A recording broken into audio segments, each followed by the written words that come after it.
Chapter 1. The Knight and the Vampire. The sun had begun its slow descent over the dusky horizon, bathing the open moorlands in amber light. A thin mist curled low across the grass, whispering over damp stones and long-forgotten bones buried beneath the earth. It was here, at the edge of the old Gastellane crossroads, that steel first clashed, not in war, but in pride. Two figures stood apart on the ancient stones, swords drawn, breath steady. The only sounds were the occasional hoot of a distant owl and the faint hiss of steel brushing leather. One man was gaunt and long-limbed, his armor mismatched and scorched with the soot of countless battles.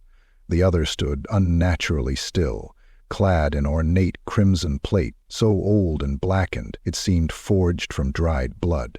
Upon his helm, a snarling drake motif jutted like a snout over shadowed eyes. This was Vortigern, of no house and no land, a blood-dragon vampire who had walked the centuries perfecting the art of the blade. His opponent was a Thailand mercenary, his face tight with focus, sweat trailing into his beard. They had crossed paths on the road over a disagreement about honor, about the rights to a name neither truly owned. The duel had already begun.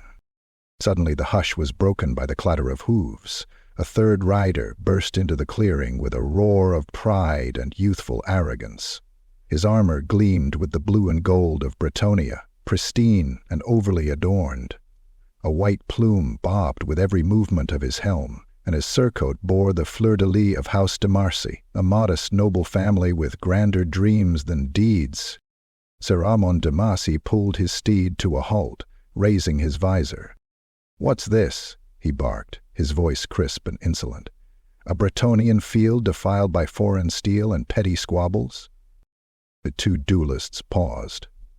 The mercenary spat to the side, but held his ground. Vortigern, still unmoving, tilted his head ever so slightly, like a hawk gauging the distance to a field mouse. "You trespass, chevalier," Vortigern said, his voice like dry parchment sliding across stone. "Leave." Armand's laugh was sharp and theatrical. "A knight of Bretonnia never turns from a duel, especially not one waged by undead scum and a sellsword." The insult sliced through the air with more venom than any blade. The mercenary stepped back instinctively, sensing the blood boiling behind Vortigern's visor. In a flash the vampire turned. His sword, a great curved monstrosity etched with forgotten runes, blurred in the twilight. The mercenary didn't even scream. One stroke, impossibly fast, split him from shoulder to hip. Viscera burst from the wound, painting the grass in a black-red arc as his body crumpled. Armand's horse reared, whinnying in fear. He leapt down, hand already on his sword. "You cowardly devil! He wasn't your enemy!" he shouted. Vortigern stepped forward, eyes gleaming faintly behind his visor. "He insulted the duel with your words?" Their blades met with a clash that rang out like a thunderclap. Armand was young, fast, and trained in the finest courts, but Vortigern's blows struck with unnatural weight. Sparks sprayed as steel kissed steel, the more suddenly alive with the rhythm of fury and pride. Armand gritted his teeth, deflecting a sweeping arc, countering with a spinning thrust meant to find a chink in the vampire's armor. Vortigern moved like smoke, no wasted motion, no flourish, only death delivered with elegance. Again and again they struck, blood staining Armand's gauntlet where a glancing blow opened his wrist. He pressed forward, heart pounding, unaware that the vampire wasn't even breathing hard. "You're no knight," Armand panted, backing toward a tree. "You're a beast in armor." Vortigern's response was silence. Then, swift as moonlight on water, he disarmed the young knight with a twisting strike, sending Armand's blade spinning into the underbrush. He held the tip of his sword to Armand's throat. "And yet it is you who interrupted a matter of honor." "Kill me, then," Armand spat, defiant. "My name will outlive your shadow." But Vortigern did not kill him. He withdrew his blade, turned his back, and began to walk away. Armand, wounded and furious, watched him go, shame burning deeper than the cut on his hand. "You'll regret this," he snarled. "House de Marcy will remember." Vortigern paused. Without turning, he answered, "Then let them remember. Let them breed their hate, generation by generation. I will be here." Then he vanished into the mist, leaving behind blood-soaked earth, a mangled corpse, and a fury that would span centuries. Chapter 2. Duel at the River Lel. Dawn broke over the mist-veiled banks of the River Lel, casting pale light upon the ancient stones of a crumbling bridge half sunk into the murky waters. Willow trees swayed in the breeze, their drooping boughs whispering secrets of old battles and bloodshed. The water moved sluggishly, dark and cold, trailing centuries of rot beneath its glassy surface. Here, tradition dictated that grievances of honor be resolved without the chaos of war or the stain of ambush. The duel. At the first kiss of sunlight, Sir Armand de Marcy arrived in full regalia, his armor polished to a mirror sheen, blue silk fluttering from his pauldrons and golden clasps catching the morning light. His white charger snorted as its hooves struck the cobbled stones with proud precision. Flanking him were 4 witnesses, lesser knights of his house, and 2 elderly squires, bearing scrolls and incense, as per the rites of the old Bretonnian dueling code. He dismounted with theatrical flair, removing his helm to reveal a face sharp with youth and arrogance.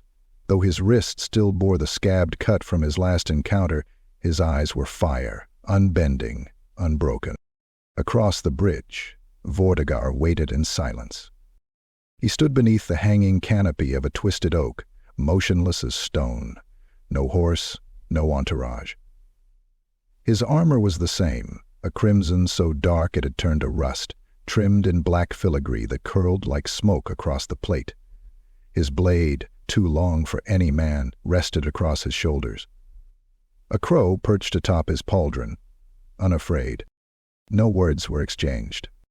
Armand's herald stepped forward, clearing his throat, and read the formal challenge aloud in the old tongue. "For the insult offered, for the wound inflicted, and for the honor of House de Marcy, Sir Armand lays claim to satisfaction by duel, first blood, or death." Vortigern offered no verbal answer. Instead, he walked forward, each step ringing against the stones. The crow took flight with a single harsh cry. The duel began. Armand struck first, his blade flashing through the air with a practiced flourish. He moved like a tempest, spinning, striking, seeking to overwhelm. The de Marcy style was all elegance, courtly precision and knightly grace honed for generations. But Vortigern didn't fight like a knight. He fought like a predator. He parried with the flat of his blade, slow at first, testing, measuring. Then, like lightning splitting the sky, he retaliated. Armand's breastplate dented with a single blow that lifted him from his feet and sent him skidding across the mossy stones. His squires gasped, nearly running to him, but held back, as per the sacred code. Armand rolled to his knees, spitting blood, his face pale with disbelief. He charged again, roaring like a beast, striking at every angle with unrestrained fury. Vortigern met the rage with surgical brutality. He twisted Armand's blade in a lock, slammed his gauntlet into the knight's face, and drove a knee into his gut. Bones cracked. Armand staggered, coughed, and vomited onto the stones. Still he rose. Again, and again. Blood streamed from his mouth and nose. His right eye was already purpling. One leg buckled every 3rd step. "You mock this code," Armand growled, barely audible. "You shame the duel." Vortigern raised his blade and in a final merciful motion struck Armand's sword hand with a blunt edge. Bones snapped. The weapon clattered to the ground. Armand collapsed to his knees, breathing ragged. The vampire stepped closer, blade now pointed at Armand's exposed throat. He did not speak for several moments. Then, "You have heart," Vortigern said, his voice like wind through tombs, "but heart does not make a knight." He sheathed his sword. "I have given you your life. That is more than most would grant." And with that, Vortigern turned, walking back into the willow-shrouded mist. The Demarcy squires rushed to their master, cradling him like a broken relic. He swatted them away with his good hand, face twisted with humiliation, not pain. "Write it down," he rasped. "Let every hall and banner know I fought him and lived. And one day we will end him." Bretonnian honor did not forgive humiliation, not in the eyes of squires, nor of fathers, nor of sons unborn. Vortigern had spared Armand's life, but in doing so had planted the seed of something far more enduring than death. A vendetta had taken root, one that would bloom in blood for generations to come. Chapter 3. Whispers in Kuhong. The high towers of Kuhong rose like alabaster lances, piercing the clouds, their shadows stretching across the river Sanez and onto the cobbled veins of the capital. Bells chimed in the great cathedral of the Lady, ringing out over bustling markets, noble manors, and the brooding chambers of the court. Bretonnia's heart beat within these walls, fierce, proud, and ever alert to the scent of scandal. It was here that Sir Armand de Marcy limped through the iron gates of his ancestral townhouse, cloaked not in triumph, but in righteous fury. His left hand hung in a sling, the bone still healing from the duel at River Lel. Though healers had seen to the damage, the scars were permanent, twisting his grip into a tight, pained claw. But it was not the injury that haunted him. It was the silence. Vortigern hadn't killed him. The humiliation festered. Within days, Armand was hosting small gatherings, chambers thick with incense and flickering candlelight, where wine was poured liberally and tongues loosened with bitterness. Noble sons, knights, and courtiers gathered to hear the tale of the crimson-armored spectre who wielded a blade like death incarnate. Armand spoke with calculated eloquence, shaping the truth into something darker. It failed no banner, no heraldry. His breath steamed in the cold dawn, yet his flesh never warmed. His blade was etched in runes, necromantic. I swear it on the Lady. No mortal man could have fought as he did.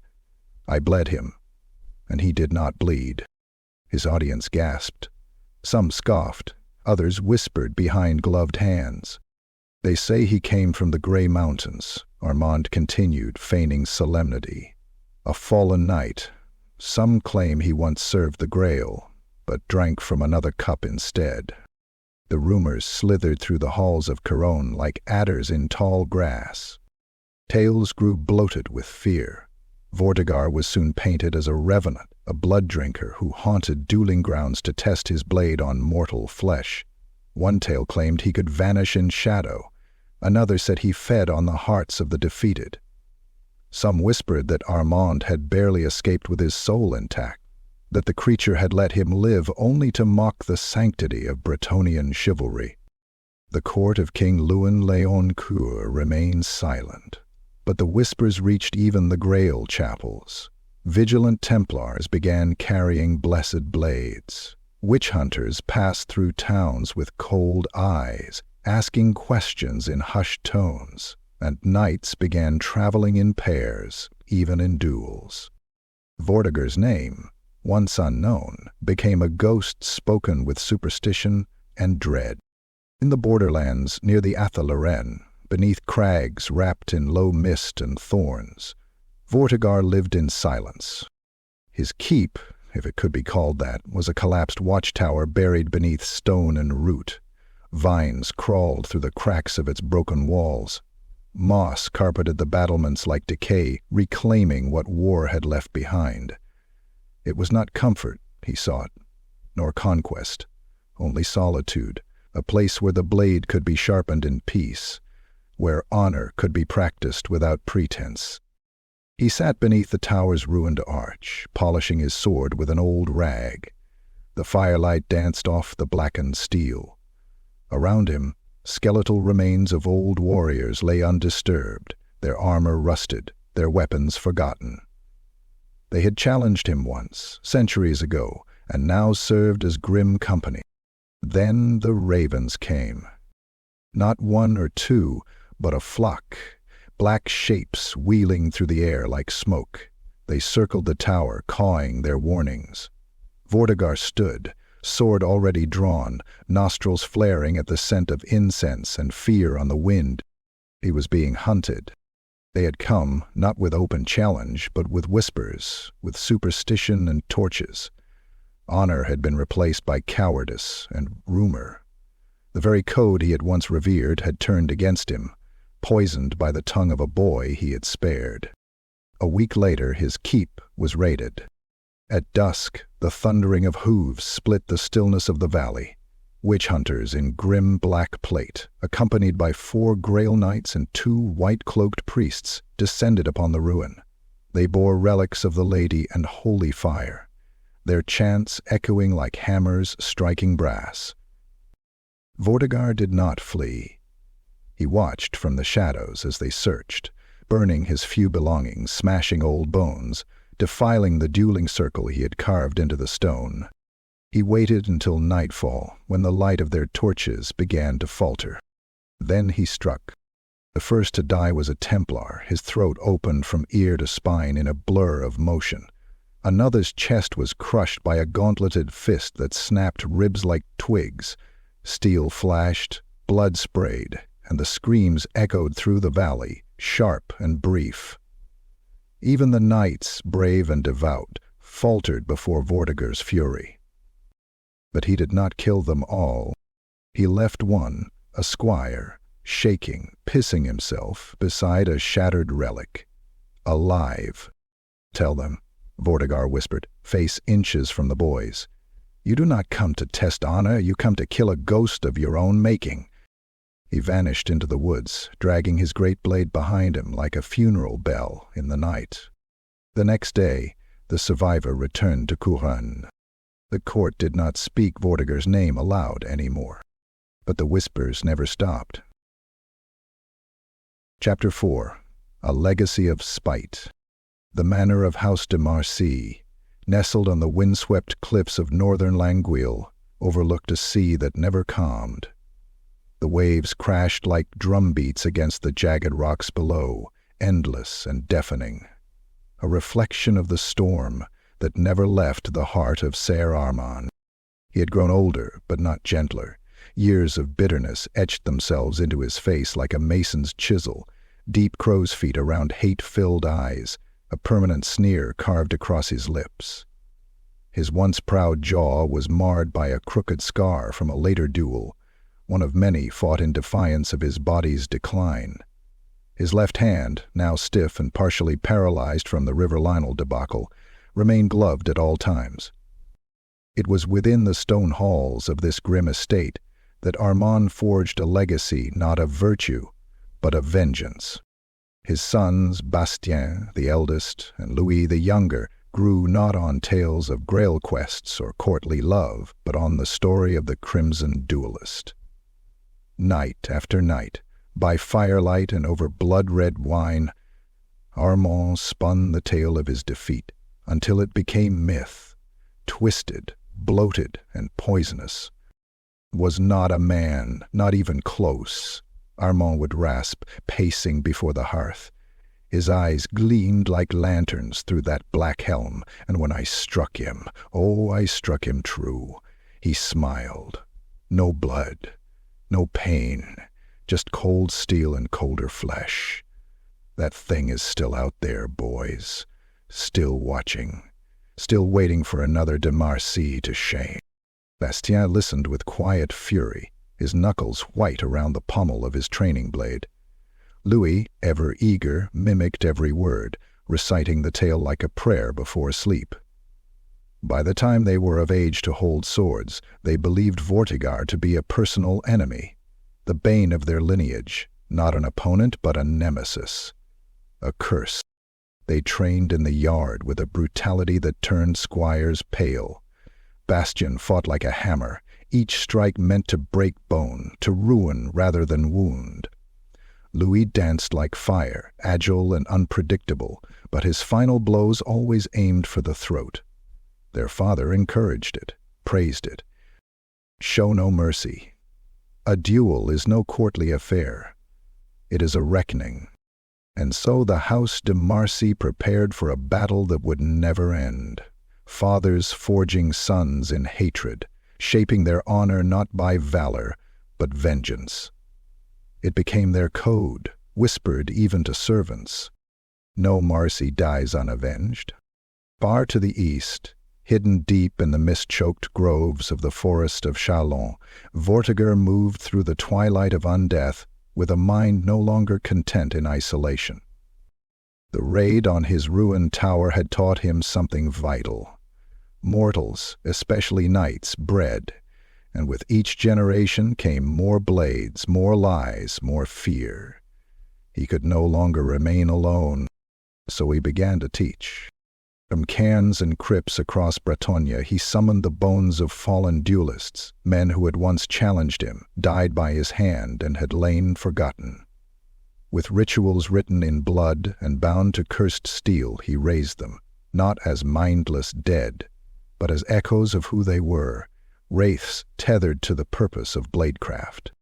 His first was Sir Rodhain of Bastan, reanimated with cracked armor and a jawless skull.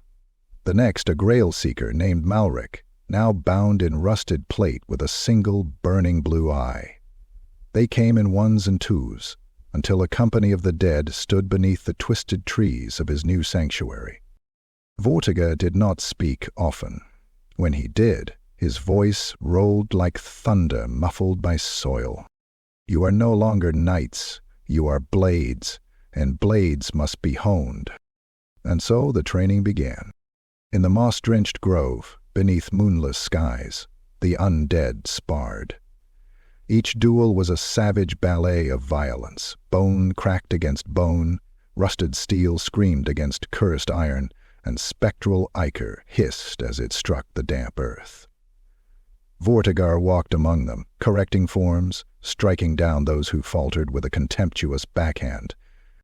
They did not die. They simply rose again, limbs twisted and ribs shattered, driven by a need not to win, but to master. Among them, Vortigern raised 3 as captains, the Hollow Knight, a silent revenant wrapped in rusted blackmail, Mael Othos the Unmourned, a laughing one-eyed killer who had once murdered his own brother over a duel, and Elaine the Severed, a ghost of a knightess who had been betrayed by her squire mid-duel and beheaded unjustly. These were his squires, in a manner of speaking, his war blades, sharpened by undeath and honed by contempt for the living. Their purpose was not conquest. It was discipline. It was vengeance. It was the reclamation of honor through domination. As Armand sowed hatred into his bloodline, Vortigern planted his own legacy, one of silence, precision, and finality. A legacy born not of ambition, but of necessity. Both lines grew, one of flesh, one of bone, and the world of Bretonnia would come to tremble when the 2 legacies finally met in full, for the soil itself would drink deep that day. Chapter 5. The Tournament of Duron Fields. The banners of 100 houses snapped in the spring wind above the Duron fields, the grass beneath already churned to mud from the trampling hooves of horses and the clatter of armored feet. Thousands gathered across rolling hills and stone terraces to witness one of Bretonnia's grandest spectacles, the Grand Tournament of Duron. It was a celebration of knightly honor, a contest of jousts and duels, of pageantry and blood. But beneath the vibrant pennants and cheerful pipes, darker purposes festered. Sieur Léonce de Marcy, grandson of the infamous Sieur Armand, sat astride his steed at the edge of the tilting lane. His helm was adorned with a silver lion, his armor a gleaming storm of gold and navy. Young and handsome, with the burning eyes of his grandfather, Léonce was not here for glory. He was here for revenge. Years of whispers had reached his ears, of a crimson knight with no name, whose duels always ended in silence and strange vanishings, of a warband of the dead that walked like men and fought like gods. But it was in the hidden archives of Kuhong that Léonce uncovered a heresy kept from the masses. The name Vortigar, scrawled in the margins of battle reports and exorcisms, always unconfirmed. Now he had baited the creature out. Among the list of registered jousters for the day stood an unknown knight, Sir Nocturne of Kemendron, whose armor was black as pitch and bore no sigil. His entry had raised eyebrows, but the code of the tournament allowed it. When Léo saw the knight ride in on a skeletal black charger veiled in red silk, he knew. Vortigar had sent one of his heirs, and so the trap was set. Beneath the judge's box, Léonce's squire whispered to the head priest of the lady, who held a hidden relic, an obsidian prayer blade blessed by Grail knights and inscribed with runes of warding. Others in the crowd carried blessed powders, sanctified oils, and silver-tipped quarrels hidden in crossbows beneath the stands. They would reveal the vampire before all. Let the crowd see. Let the court see. Let Bretonnia watch. A de Marcy unmask evil. Trumpets blared. The tilt was set. Léonce and Sir Nocturne took their marks. The crowd quieted, breath held. Then, thunder. The lances struck with such force that even the boards of the lane groaned. Léonce reeled in the saddle, nearly unhorsed, his ribs shrieking beneath his mail. But Sir Nocturne sat, unmoving, a statue of death, his lance shattered, but his posture unbroken. Another pass. This time Léonce aimed low, the tip of his lance aimed toward the shield, hoping to wrench the knight from his saddle. He struck, but the shield, no longer iron and wood but bone, split apart, not like timber but like old flesh. Something pale and dry unfurled from beneath the armor, a hand not of a man but of a corpse, with long claws and cracked skin stretched over tendon. The crowd gasped. A priest screamed. Léonce yanked his horse to a stop, ripping off his helm. "Now," he cried. "He's unholy. Kill the beast." Dozens of hidden agents moved at once. From beneath the judge's dais, a crossbow bolt struck Sir Nocturne in the chest. Holy powder followed, a fine silver mist cast by the priests. The air split with chanting, light bloomed. But it was too late. Sir Nocturne rose from his horse in silence, dropping the broken lance. His helm clattered away, revealing a face long dead, sunken eyes glowing with necromantic light, lips stitched closed with silver thread. He raised both arms and screamed. The sound was not mortal. It was a wail dredged from catacombs, a howl of every broken oath and shattered vow. The sky dimmed. Birds burst from the trees, screeching. The field shook. From the soil beneath the tilting lane, bones erupted, dozens of them, twisting into shapes, clawing toward the surface. Old knights, long buried in unmarked graves beneath the tourney grounds, rose in patchwork armor, dragging swords still rusted with dried blood. Chaos exploded. Spectators trampled one another, screaming. Nobles fell from the stands, knights unsheathed blades, hacking wildly at the risen dead. But these were not shambling corpses. They were duelists, trained in death, and resurrected by Vortigar's hand. Sir Nocturne moved through the melee with surgical calm. One knight lunged at him. His head was taken in a single stroke, the spinal cord yanked free like a banner.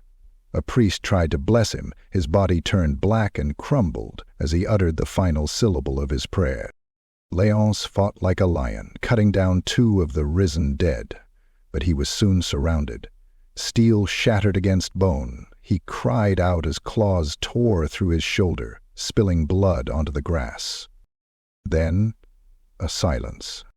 The dead froze. Sir Nocturne turned his head slowly. A new figure stood at the far edge of the field. Crimson armor, black blade, a helm carved in the visage of a snarling dragon. Vortigern had come. He did not speak. He did not need to. He lifted his sword in salute to Léonce, then turned his back and vanished into the sea of smoke and screaming. The undead followed, melting into the shadows as quickly as they had risen. When the sun finally returned, Duron fields were strewn with bodies. Broken banners hung like funeral shrouds. Blood pooled in the ruts carved by hooves. Priests wept as they burned the corpses of the dead. To prevent further rising, Sir Léonce de Marcy survived, but only barely. His shoulder would never fully heal. His pride never would. But more than that, he understood what his father and his grandfather had never said aloud. This was not a feud. This was a war, one fought in shadow, in legacy, and in blood, and the dead were winning. Chapter 6. The Curse of Mont Farah. Mont Farah loomed like a broken fang against the sky, its peak forever shrouded in cloud and sorrow. Once a proud fortress, monastery, dedicated to the Lady of the Lake, it had long since fallen into ruin after the Black Plague and a series of unexplained massacres. Now its crumbling towers and moss-slick battlements housed only ghosts, ravens, and bitter winds that whispered secrets through broken windows. It was here, generations earlier, that Sir Armand de Marcy had left something behind. Something cursed. During the infamous duel at the River Lel, when Armand had first clashed with Vortigern, he'd wielded an heirloom blade, Mornglint, forged in the early days of Bretonnia, and said to have once belonged to a Grail knight of impeccable virtue. Its edge had sung in battle, its runes glowing faintly when raised against darkness. But in that duel something changed. Vortigern had disarmed him, then returned the sword by driving it into the soil beside his beaten form, not in mercy, but as a final insult. What Armand didn't know was that in that moment, when Vortigern's cursed hand had gripped the hilt even for a heartbeat, something had passed into the blade. A shadow. A sliver of the vampire's bloodlust. The sword no longer shone as it once had. Its steel dimmed. Its hunger grew. Rather than destroying it, Armand returned it to Montferrat, locking it within a stone vault beneath the chapel ruins, ashamed to carry the weapon that bore his greatest disgrace. It was forgotten by most, until Sébastien, his son, retrieved it. And so the curse bloomed. Sébastien was the first to suffer. At first it was dreams, strange, red-tinted visions of carnage and moaning steel. He would wake screaming, soaked in sweat, clawing at his sheets. He spoke in his sleep of duels not yet fought and names not yet known. Vortigern, Malthus, Elaine. He began sleepwalking, often found in the armory or the kennels, whispering oaths in languages no one recognized. Then the bloodlust came. He began dueling more recklessly, accepting every challenge with a grin that stretched too wide. Onlookers noticed something off, how Bastien's strikes were no longer precise but cruel, how he smiled when he drew blood, how he would sometimes mutter, "Again," even after his opponent lay twitching in the dust. The blade Mornglint, once elegant, was now pitted and dark. Its edge never dulled, no matter how many bodies it carved through. Blood seemed to soak into it rather than stain it. Smiths who handled it grew sickly. One lost an eye to rust that seemed to move across the steel like fungus. Sébastien's final duel was against a knight from Bordlo. What was meant to be a contest of honor devolved into butchery. Bastien severed the knight's hand in the opening stroke, then drove Mornglint through his chest and twisted. The onlookers screamed for mercy. Bastien kept thrusting long after the man stopped moving, until the blade snapped in two from the force of his frenzy. After that, Bastien vanished into the hills. Some said he wept for what he'd done. Others claimed he wandered into the forest of Ardennes and was devoured by beasts. Only his blood-soaked surcoat was ever recovered. But the curse did not end. Mont was reforged foolishly by Louis de Marcy, Bastien's younger brother, who dismissed the tales as superstition. The reforged weapon was renamed Ferratus in honor of Mont Farah, where it had lain. Louis believed he could master the legacy, that he could redeem the bloodline through controlled violence. He could not. He too suffered the dreams, the thirst, and in time, worse. Louis became obsessed with Vortigern. He hired spies, necromancers, even Skaven mercenaries in a desperate bid to track the vampire. He began muttering to the blade, whispering to it as though it answered. His horses grew skittish. His household staff fled. One night, he was found carving ancient dueling sigils into his flesh with the edge of Ferratus, speaking in a voice that was not his own. Eventually he sealed himself in his keep and challenged every knight who passed to single combat. The walls of his hall became adorned with corpses. When finally a Grail Knight of Aquitaine came to put an end to it, he found the courtyard filled with bodies arranged in a circle, their heads bowed in death.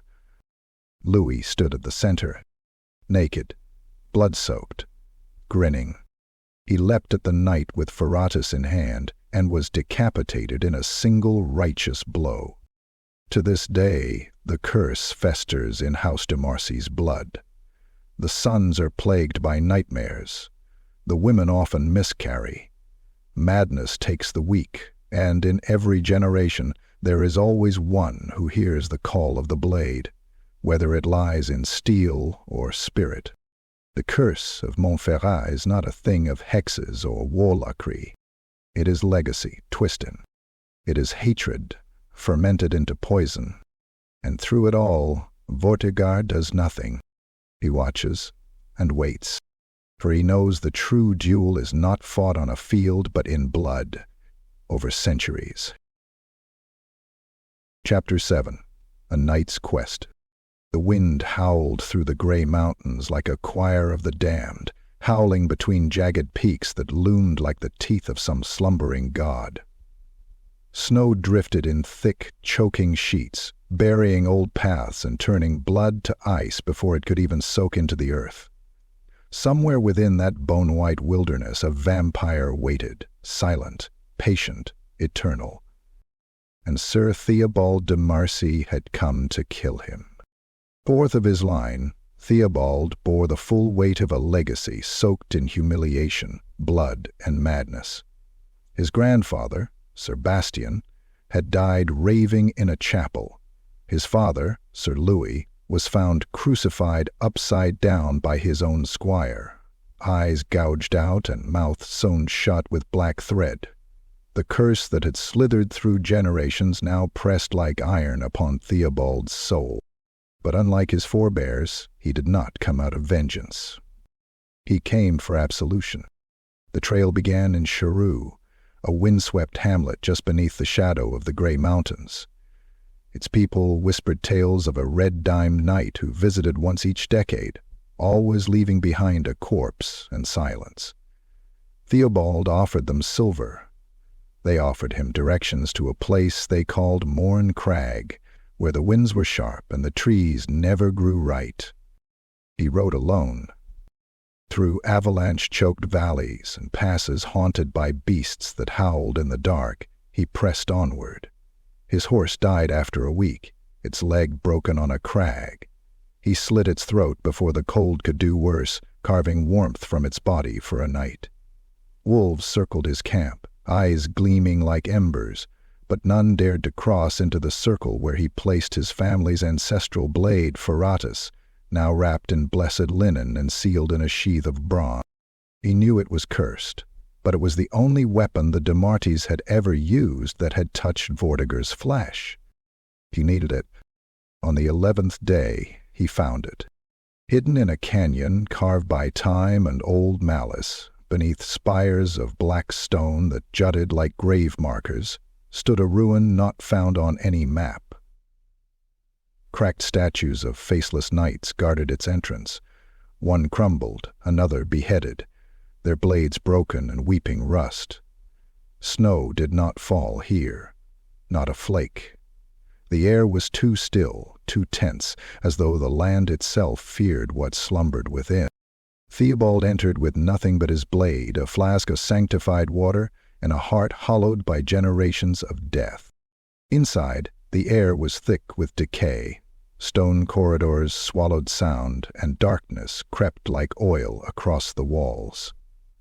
He moved in silence, each step echoing with the moan of old wood and shifting stone. He passed ossuaries filled with ancient corpses, posed in kneeling prayer, their hands frozen in penance, their sockets stuffed with dried flowers that had long since blackened. At the chamber's center, he found it, a dueling circle carved into the floor with immaculate precision, perfect lines, blood grooves, the geometry of death. And at its far edge, seated atop a throne of bones and broken helms, sat Vortigern. Time had not touched him. His armor, still crimson, shimmered in the torchlight. His helm rested upon one knee, revealing a face pale and perfect, as though carved from marble. His eyes opened slowly, two burning coals beneath a curtain of black hair. "You came," he said, his voice deep as mountain roots. Theobald stepped into the circle, unsheathing Ferretus. "I came to end this."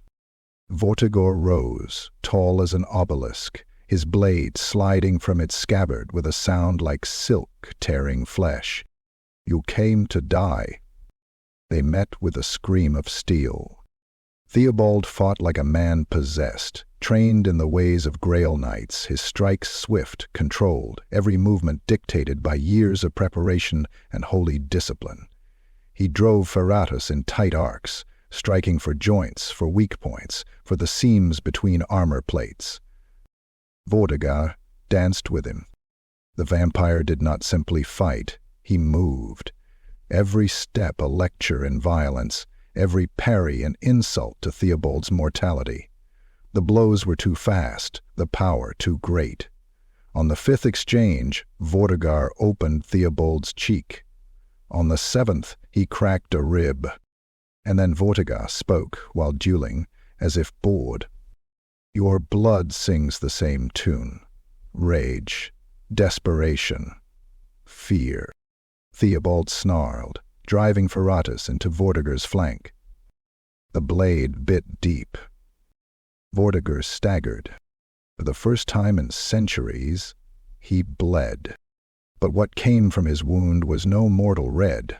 It was black, steaming, alive. It hissed against the steel, and Vortigern laughed. "You brought that thing here," he said, striking Theobald with the back of his armored fist. The knight flew into a pillar, bones snapping like dry kindling. "The blade feeds the curse," Vortigern hissed. "Every time your line raises it, the curse deepens.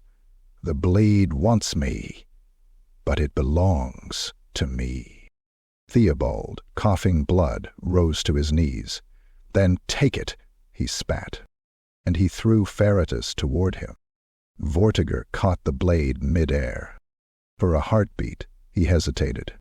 Then he screamed. The blade flared with light. Holy symbols burned across its hilt. The light surged through Vortigern's arm like fire, and his scream echoed across the gray mountains. The curse had never belonged to the Demarsys. It had always been his. The blood of every slain knight, every violated duel, every soul twisted by Vortigern's hatred and isolation, it had all bled into the blade. Ferratus had become a prison, a sanctified reflection of every sin he had ever committed in the name of discipline. And now it turned on its master. Theobald, broken but grinning through shattered teeth, crawled forward as Vortigern dropped to one knee, the sword still burning in his hand. "End it. Do it, please," he begged.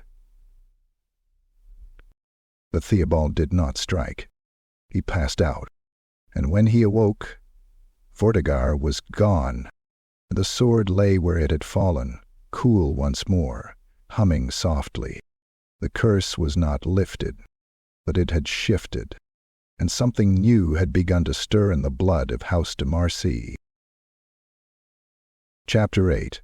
Blood in the Barrows. Rain fell like knives across the craglands of the southern grey foothills as Sir Theobald de Marcy trudged forward, each step a struggle through thigh-deep mire. The wind shrieked over the barrow-dotted moors like a grieving widow, tugging at his cloak and howling through his helm's slits. His face was gaunt, lips cracked, body wrapped in blood-caked bandages. It had been 3 days since his battle with Vortigern, and though the vampire had vanished, Theobald had left. With more than wounds. He carried Farah. The blade now throbbed, not with power, but with something deeper, hunger. It vibrated faintly in its scabbard, whispering in the dead tongue of bone and shadow. Theobald's dreams had been torn apart by visions, an ancient circle of stones, a hill split by sword and burial mound, and voices that hissed through time, "Return what is his." His march led him to the Barrows of Varn's Hollow, a region outlawed by local lords and forgotten by cartographers. It was said the ground here drank the living, that the Barrows, dozens of moss-cloaked tombs rising like broken vertebrae from the soil, were sealed with blood oaths older than even the lady's own cult.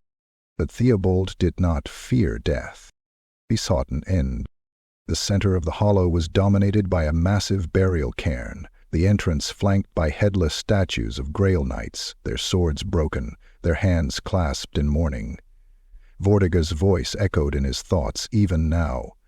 "Discipline is not mercy, and honor is not peace." Lightning licked the sky as Theobald stepped into the maw of the tomb. Inside, the air grew heavy and cold, thick with the scent of dry rot and centuries-old incense.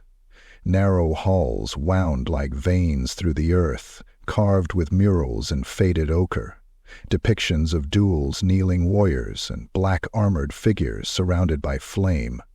In the deepest chamber, he found a stone dais with a long-forgotten crypt seal, a skeletal dragon curled around a tower of swords. The voice in the blade screamed. Farah slipped from its scabbard on its own. Theobald tried to catch it. His fingers grazed the hilt, but the sword plunged downward, driving into the dais with a boom that cracked the earth. For a breath, silence. Then, a deep groan, as though the hill itself exhaled. The stone dais split, and beneath it, darkness moved. Bones surged from the floor like water breaking a dam. Long-forgotten warriors in rust-caked armor rose in silence, their sockets burning with faint red flame. Some bore shields still etched with symbols of the old world.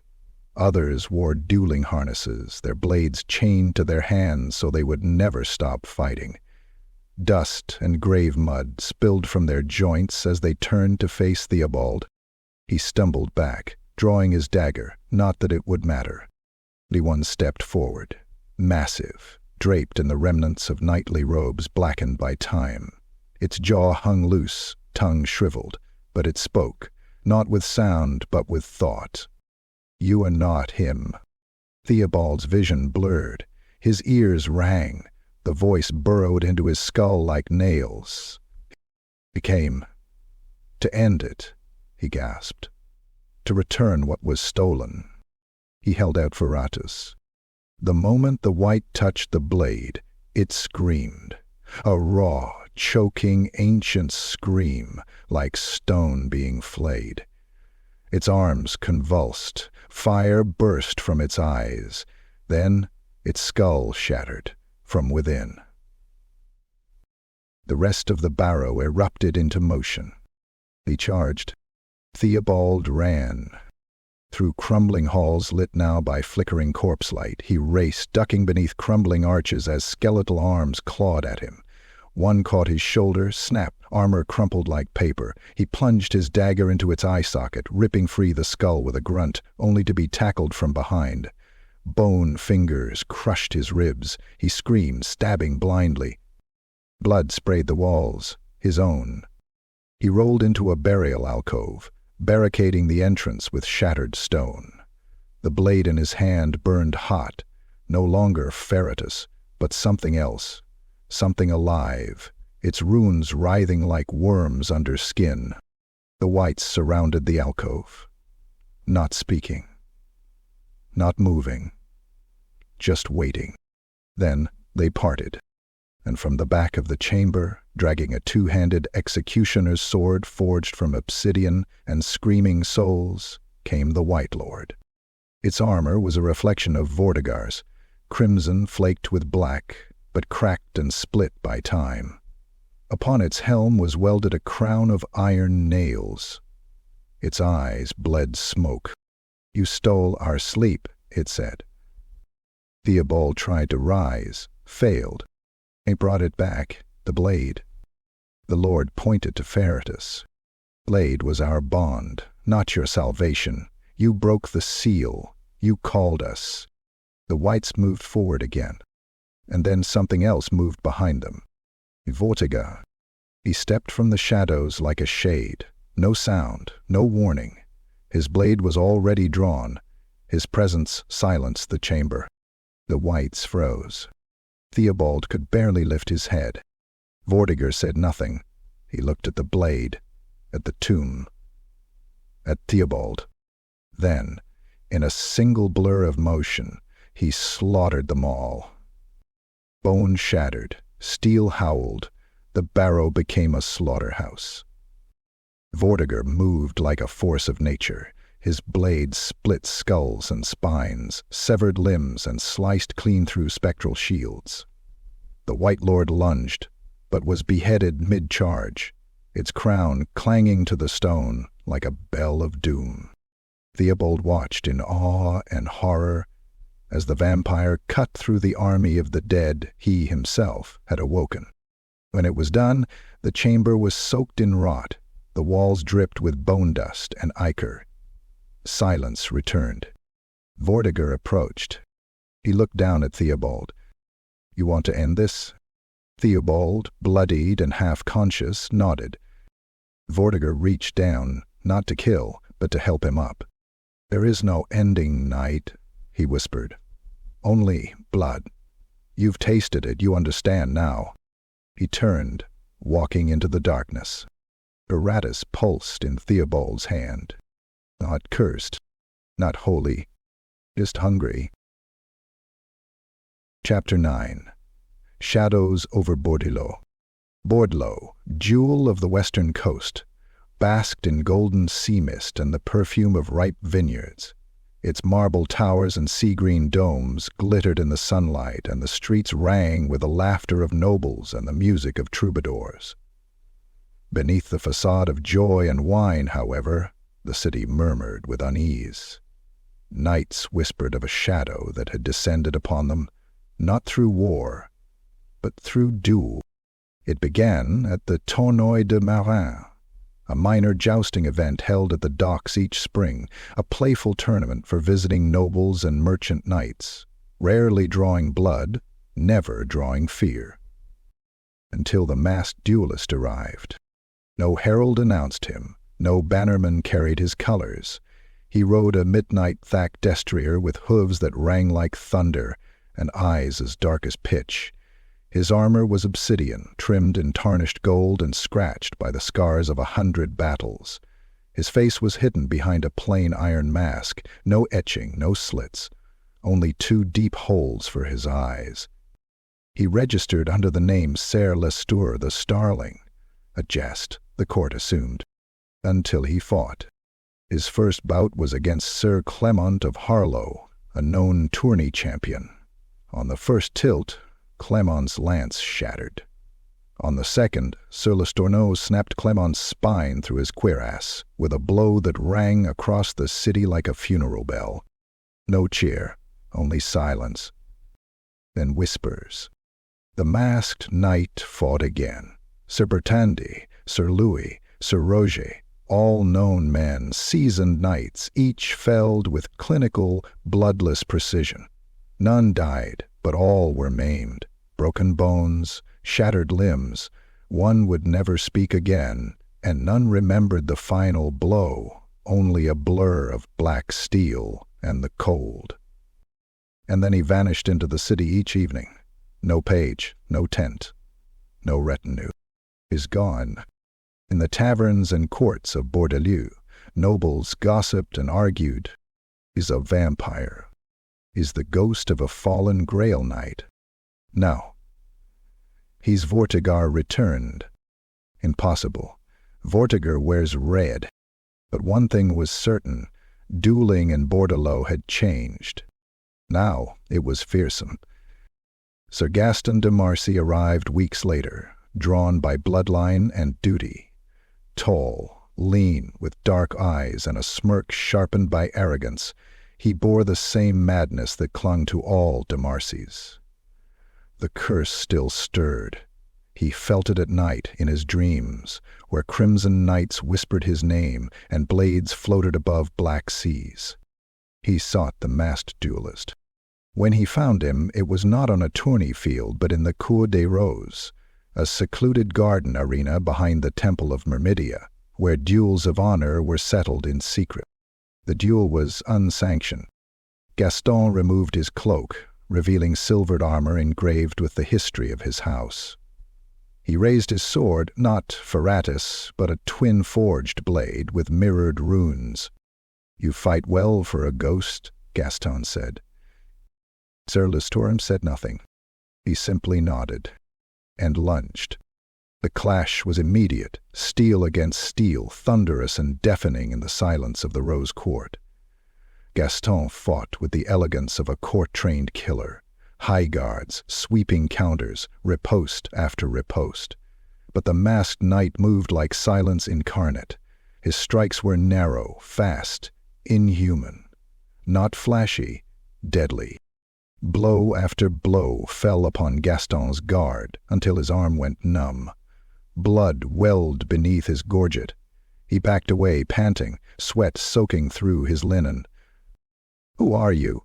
Gaston barked. The mask tilted slightly, and then the knight spoke. Only one word. "Vortigern." The mask cracked. From beneath a single glowing eye burned. Gaston reeled, horror eclipsing pride. Vortigern lunged. The blade sank into Gaston's side, deep, too deep. Blood spurted in thick arcs, coating the garden wall. Gaston screamed, falling to one knee, trying to raise his sword, but his hand refused to close. The curse surged within him, blood for blood, but it was weak now, fading, like a candle in a storm. Vortigern stood above him, motionless. "You came with hatred?" the vampire whispered, removing his helm. His face was unchanged, ageless, unfeeling. But hatred does not win duels. It only breeds the weak. He did not kill Gaston. He turned and walked away, vanishing into the mists that curled across Bordlo's alleys. By the time guards arrived, Gaston lay in a pool of blood, breathing, but broken. His sword snapped, his will shattered. And from that night on, the name Vortigern became taboo. No duels were held in Bordlo for the rest of the season. Not for honor, not for sport. Because now, every knight in the city feared the shadows. Chapter 10. The Pact of Dawn. The chapel atop Mont, once a sanctuary of the Lady's Grace, now stood hollow and weather-worn, its once gleaming stained glass shattered into the soil like a kaleidoscope of forgotten prayers. Wild ivy choked its bell tower, and moss bloomed across its broken altar. No pilgrims came here anymore. No hymns were sung. Only whispers lingered. Whispers of her. She had once been Enchantress Yseldine, one of the most gifted among the ladies chosen, counselor to dukes, healer of the wounded, speaker with spirits. But her ambition had outpaced her piety. They said she had consorted with winds, not of Athaloran, but of the Amethyst Path, necromancy's morbid sibling, and had attempted to force visions from the Grail itself, demanding truths the lady did not wish given. She was cast out, her name stricken from the annals, her likeness torn from tapestries. Now she lived among shadows, in a ruined shrine of her former glory, speaking to things that did not bear names. And it was here the de Marcys came. At the head of the small procession rode Lady Aveline de Marcy, sister of the broken Gaston, and last surviving heir not yet claimed by the curse. Tall, severe, and swathed in mourning black, she wore no armor, but carried a sword all the same, one forged from the reforged shards of Ferretus, now named Starvin. Her horse trembled at the foot of the chapel stairs, refusing to climb. Behind her came two knights of her household, one already pale from dream hauntings, the other bearing fresh claw scars across his back from an encounter he would not speak of. Iselton met them at the threshold. She was no longer beautiful. Age had withered her once radiant skin, leaving her eyes sunken and her hair like white threads clinging to a withered scalp. But the power in her was unmistakable. It shimmered in the air around her like heat above a pyre. Her robes were stitched with glyphs of both protection and damnation. In one hand she carried a staff topped with a black pearl that seemed to breathe. "You've come to beg?" she rasped. "Good. Begging suits your bloodline." Evelyn stepped forward, unflinching. "I've come to end him." Iseldine laughed, her voice like dried leaves skittering across stone. "You speak of Vortigar as though he is a beast to be hunted.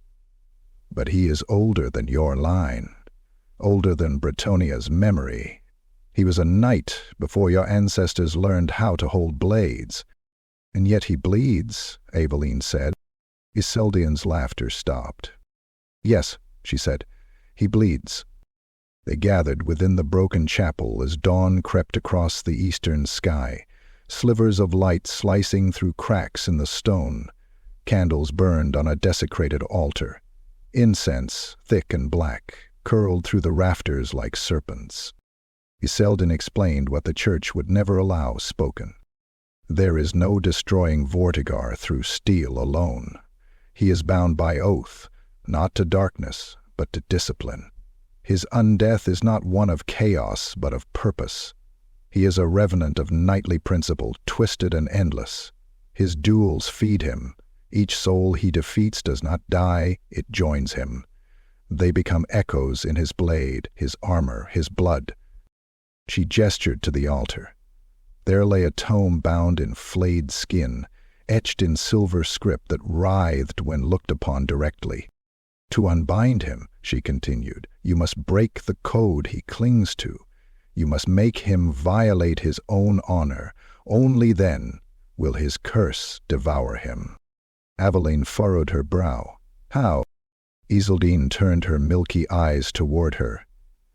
"You must fight him where there is no duel, no circle, no respect." The knight beside Aveline scowled. "You're asking us to fight dishonorably? I'm asking you to survive." The spell she offered was not one of fire or banishment. It was a binding rite, drawn from the grave-wind texts of Nehekara and the cursed libraries of Musion. It would require blood from a knight of de Marcy bloodline and the bones of one of Vortigar's victims, freshly taken, still warm. The magic would twist the ground itself, corrupting any duel with whispers, illusions, false movement. The duel would become imperfect. Vortigar, bound by his oath, would feel the dishonor. It would drive him into a frenzy, a state where his own control would falter, and in that unraveling, he could be struck down. But the cost... The one who cast the right would be claimed by the winds of Shaish. Their soul would become anchor, trapped between life and death, bound in torment to the moment of the duel, forever. Silence followed. Then Aveline spoke. "I'll do it." Isildine nodded, lips twitching in something not quite approval, not quite pity. The pact was sealed at dawn. A circle was drawn in salt, iron filings, and the powdered bones of traitor knights. Avonlea bled into a copper bowl, her blood steaming as it touched the rune-etched surface. Yseldin sang in the tongue of the dead, her voice cracked, painful, summoning winds that twisted the shadows into reaching fingers. When it was done, Aveline collapsed, her breath ragged, her eyes now subtly glazed with purple light. Her knights caught her before she fell too far. The pact had marked her, and through the misted veil of the ether, far across the land, in a ruined tower on the edge of night, Vortigern felt it, his hand clenched around his sword. For the first time in centuries, he doubted. Chapter 11. The Blood Council. In the ancient bowels beneath the ruined catacombs of Paravon, behind a stone door sealed with blood sigils and guarded by shadows that did not cast reflections, the Blood Council convened. It met only when catastrophe loomed. The chamber was spherical, vast, and deathly silent. 13 thrones carved from obsidian and grave ash formed a perfect circle around a stone table that pulsed with necromantic runes. No torches lit the room. It was lit by the soft, internal glow of bloodstones suspended in the ceiling like red stars. They throbbed in rhythm with the heartbeats of those who still clung to some semblance of mortality. Tonight they pulsed like war drums. A sudden gust of black wind swept across the chamber. A figure stepped through a veil of gloom at the chamber's edge, boots echoing with cold finality against the stone. His armor whispered with every movement, crimson and black, lacquered with dried blood that never faded. His helm was under one arm, his face pale, his expression unreadable, eyes like garnets buried in frost. Vortigern had arrived. Every gaze, dead, glowing or hidden, turned toward him. He bowed once, shallow, disrespectfully shallow. At the head of the table sat Hadriax the Pale, an ancient Lamian wrapped in silk-thin armor, his skin like stretched parchment. His lips did not move when he spoke. "You do not answer summons lightly, blood dragon." Vortigern remained standing. "I do not answer fools, at all." A hiss stirred at his left. Varus Count of von Karstein, gaunt and cruel, draped in the funeral raiments of 1,000 desecrated priests. "You mock the council, yet your stench is on every corpse the church burns, from Kuhong to Bordlo." Another voice joined, Madame Clotilde, her fanged mouth painted in blood-red lacquer. "Your duels have become theater. A blade in the dark is one thing, but banners, names, spectacle?" "You draw eyes," hissed a necroc wrapped in chains. "Holy eyes, bright eyes." Vortigern remained still. "I fight by code," he said. "No less than the Bretonnians who fear me. I do not slaughter cattle. I do not hunt children. I duel. That is the old way. The old way," Celt spat, "is dead. We are not knights. We are predators. We feed. We survive." "Survival is not enough," Vortigern growled. "Not for me." Clauda's smile sharpened. "Then you'd sacrifice our kind for your vanity?" "I do not act for you," Vortigern said. "I do not act with you. I have not raised armies. I have not opened portals, nor summoned storms.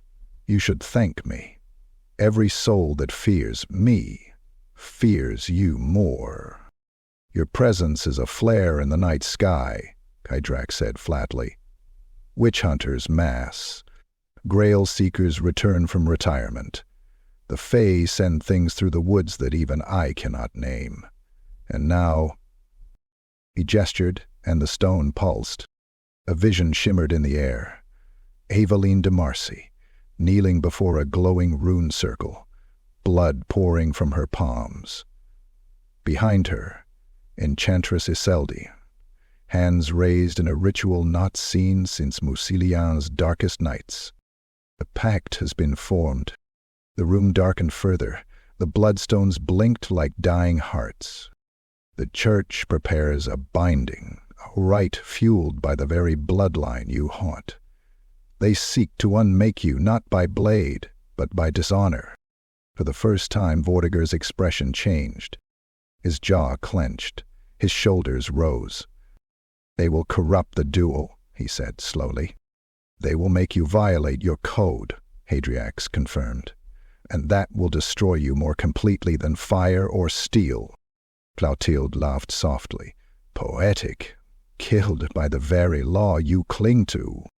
Count leaned forward. "Withdraw. Fade into shadow.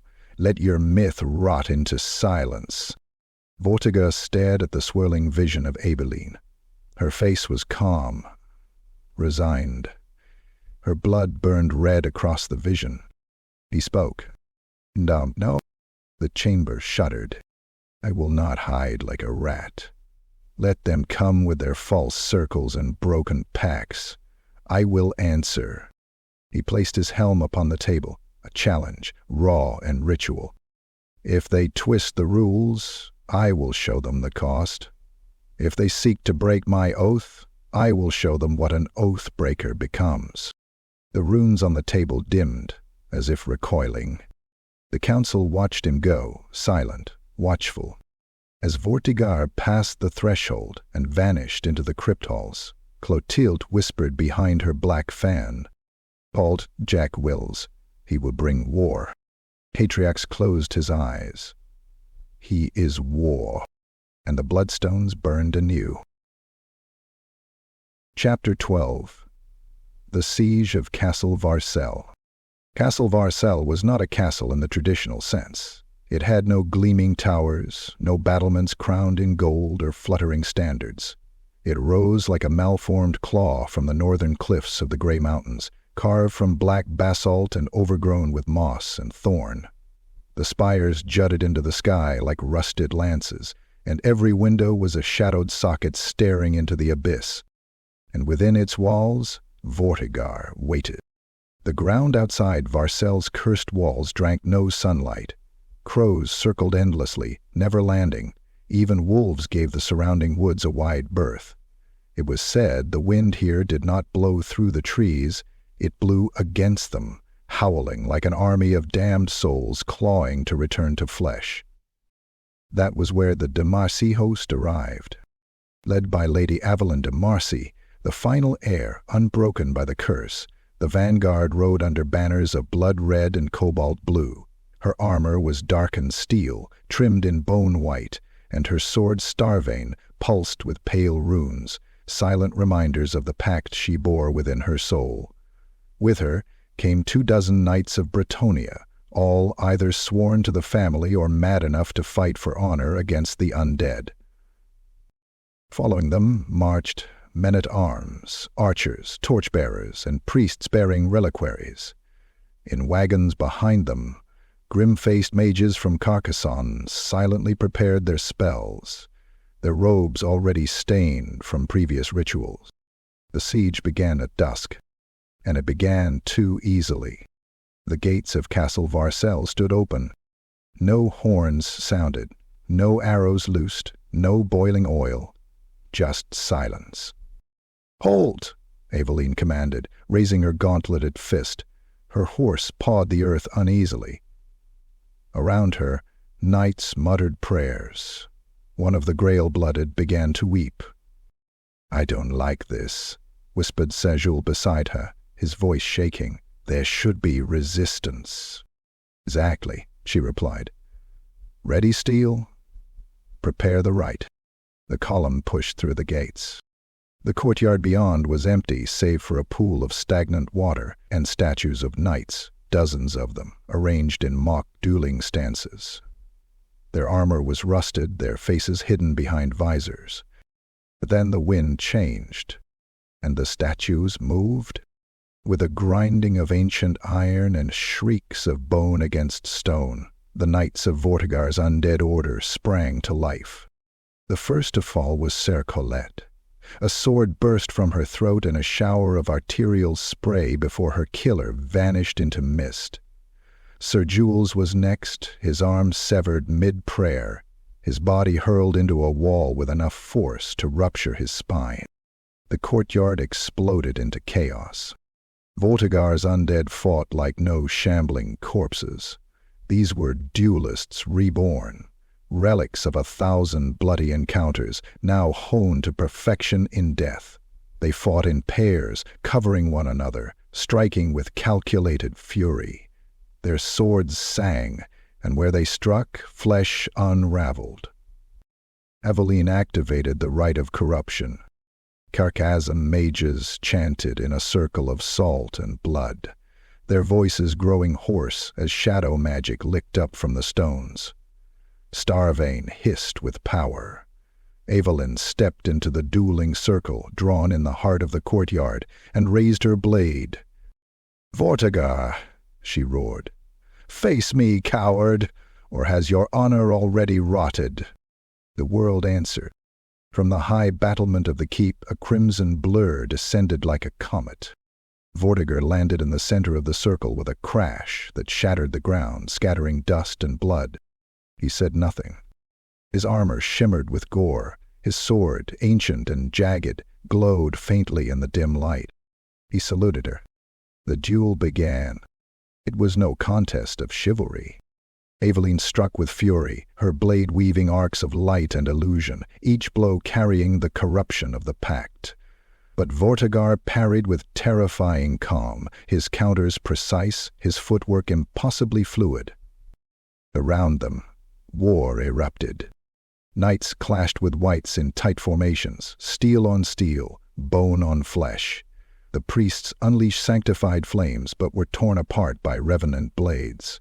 One mage screamed as his eyes were gouged by spectral talons before he was dragged into the shadows. Arrows fell but found little purchase in rotted plate and cursed mail. Sir Henri de Lune wrestled a white lord into a brazier, both burning as they screamed. Another knight was dragged from his horse and quartered by spectral chains. Inside the circle, Vortigaux faltered. The pact was working. His blade missed its mark. His form shifted. He paused, mid-strike, twitching. For the first time, his movements were uncertain. "You have corrupted this duel," he hissed, voice hoarse with fury. "You broke us first," Aveline spat, slashing into his side. Blood, black, boiling, splashed the ground. Vortigaux howled. His control unraveled. He lunged wildly. She dodged. He struck again. She bled, but smiled through her pain. "You feel it, don't you? The dishonor. The rot." Vortigaux stumbled, his eyes burning brighter, veins pulsing with violet flame. He turned his gaze to the mages. In a blur, he left the circle. The rite shattered. 3 mages died before their screams finished echoing. One exploded, his soul torn from his body. The ground split, the sky turned black. But the duel had already been tainted. Vortigaux bled more freely now. Every strike, every movement became less perfect. The magic clung to him. Doubt clung to him. But victory was not free. By dawn, the courtyard was a charnel pit. Of the de Marcy host, only 7 knights remained. Aveline knelt in the center of the circle, her body broken, her blade melted in her hands. Vortigaux stood amidst the dead, panting like a man, not a vampire. For the first time in centuries, he did not speak. He turned from her and vanished into the burning keep. The siege had not broken him, but he had cracked, and all the dead knew it. Chapter 13. A Child in Crimson. Long before the siege of Castle Varcel, before the blood rites and shadow duels, there had been a secret kept so tightly between bloodlines that not even death had pried it loose. It began in the estate of Chateau d'Oly, a remote vineyard south of Quesnels, where the youngest daughter of House de Marcy had been sent in seclusion following a scandal no one spoke of aloud. Her name was Iselinde, bright of mind, sharp of tongue, and wholly unsuited to the rigid demands of her lineage. She had fled the suffocating courts for solitude, for poetry, for wine, and there, beneath blood-colored skies and the vine-covered hills, she met Alaric. He did not wear armor, he bore no heraldry. He arrived in the dead of night to purchase rare vintages for a nameless benefactor, his face veiled by a hood of black velvet, his demeanor polite yet distant. He returned often, far too often for a merchant. He asked about the grapes, the soil, the poems she scribbled into leather-bound books. He called her clever. She called him tragic. And he was. Alaric was not a man, not holy. He was Vortigern's ward, a foundling raised from childhood in the keep of Varcel, taught the blade by the undead master himself, kept alive by dark magics and ancient pacts. He had been preserved at the edge of life and undeath, not fully mortal, not truly eternal. His veins carried stagnant blood tainted with arcane bindings, and his heart beat only when reminded. But in the warmth of Iselinda's laughter, something awakened, and in the heat of her rebellion, so did hers.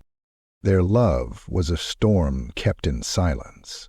Nights spent entwined beneath wine barrels and moonlight, her hands tracing the scarless skin of his strange, chilled body. His voice whispered stories of undead rituals and the lonely halls of Varcel. Hers replied with ballads of Grail legends and the curse of her bloodline. It was doomed from the start. Still, they clung to it. Iseline bled the truth into a letter to her elder sister Aveline, a letter never sent. Alaric offered to flee with her, to abandon Vortigern and the endless training. She wept into his chest and begged him not to choose between loyalty and love. But fate had already chosen, and soon she began to change. Her hunger worsened, her dreams grew red, her skin paled even in sun-drenched fields, and her heartbeat became irregular. At first she thought it was love. Then came the night she awoke to find her fingers bleeding on their own, the nails blackened, the tips cracked. Her eyes reflected the moon with a predator's glint. She vomited blood. Alaric, horrified, understood what had happened before she did. The child was not mortal. She fled to a hidden glen within the forest of Charnwood, aided by Alaric, who stole herbs, spells, and cursed charms from Vortigern's stores to stabilize her. But the pregnancy was unnatural. The child fed not only on her body but on her soul. She would lose hours in darkness, wake to find she'd wandered into rivers, whispered names in her sleep that did not belong to her. Alaric kept vigil, blade always drawn, not against attackers, but against what might be born. She gave birth during a storm that split trees like matchwood and churned the skies with crimson lightning. She screamed for hours, her hands clawing the earth until her fingers split open. Her blood soaked the roots of the glen's ancient tree, which wilted as her cries reached a fever pitch, and at the stroke of midnight the child came forth. Silent. Not a cry, not a whimper. Just two pale eyes, too bright, too still, watching the world with an old, alien understanding. Being a girl. Iselinde held her once and died. Alaric buried her with shaking hands, muttering verses he had once been taught to mock. He named the child Lucette, light born of morning. He wrapped her in Iselinda's last poem, scrawled on wine parchment. And against Vortigern's ancient orders he fled with the child. Years later, rumors whispered through nightly halls and broken taverns of a pale girl, no older than 9, who could recite the name of every knight to die in a duel. who knew every dueling form from Bretonnian to Cathayan, who asked questions no child should, who smiled without blinking. Some claimed she could speak to the dead. Others claimed she was one of them, but none dared speak her full lineage. A child of crimson, born from vengeance and love, a Demarcy, and something else. Chapter 14. Echoes of Honor. Lucette grew like a thorn through stone, twisting, resilient, and impossible to ignore. Raised by no one and everyone, her existence was passed from rogue scholar to exiled knight, from grave dancer to hedge priest. None dared keep her long, yet all remembered her eyes. Silver and scarlet swirled like a storm in a mirror. She aged slowly, her body maturing while her mind sharpened far faster. At 13, she could disarm a knight twice her size. By 15, she had studied every dueling form known to Bretonnia, Estalia, and even the forbidden texts of ancient Lamnia. Her style was unorthodox, unpredictable, a fusion of grace and cruelty. She fought with a blade carved from the reforged bones of 2 fallen champions, bound at the hilt with her mother's torn ribbon and sharpened with Vortigaux's blood. And she did not duel for sport. She dueled for truth. Lucette knew her legacy. She had read the hidden scrolls, the forbidden chronicles that even the Grail Temple sealed in wax and blood.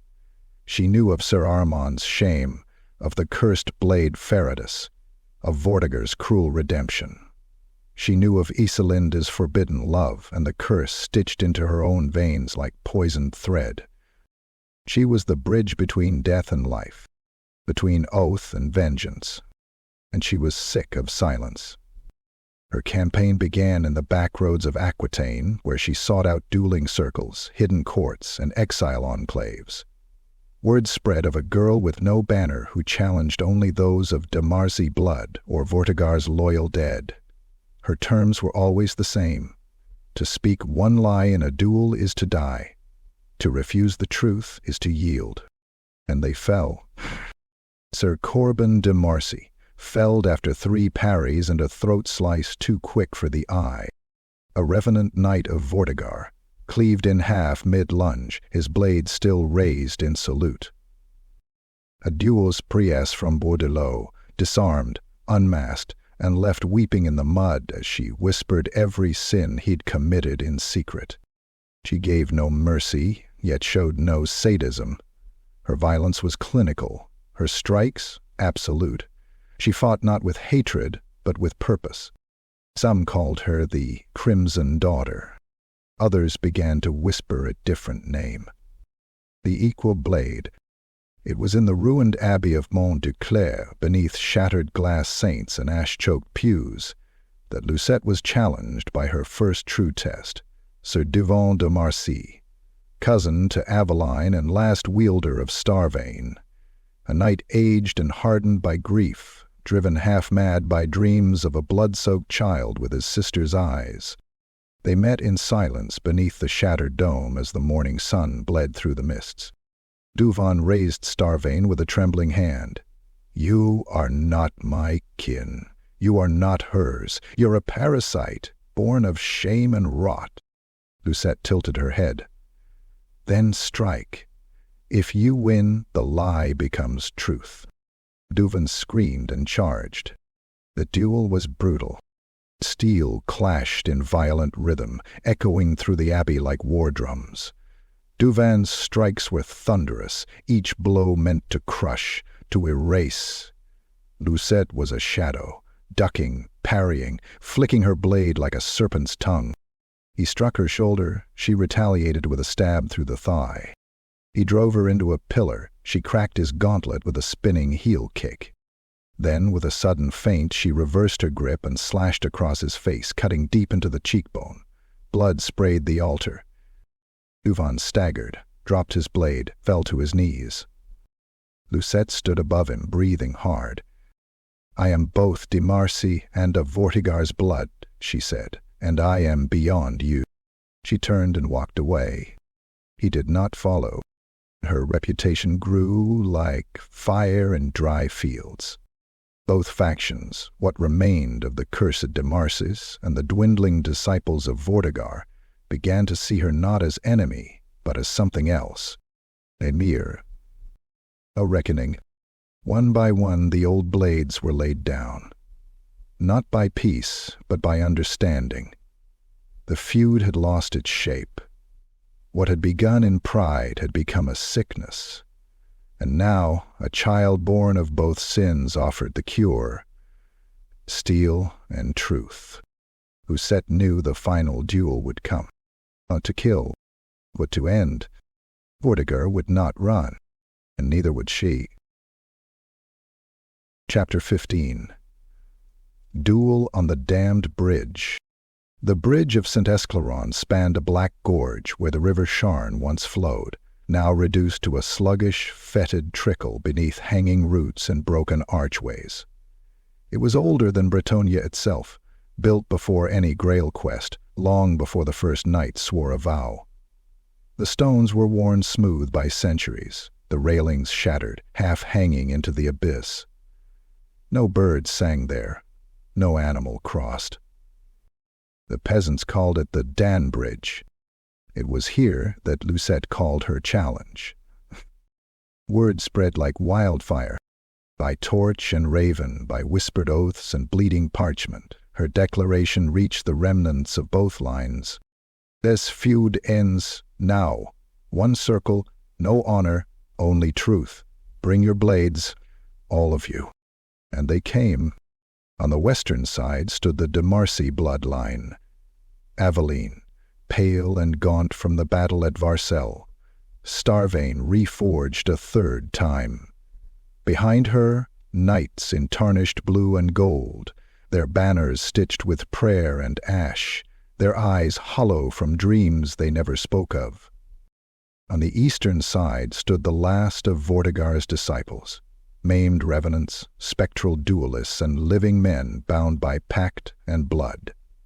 And at their center, Vortigern himself, silent and still, eyes aglow beneath the shadow of his helm.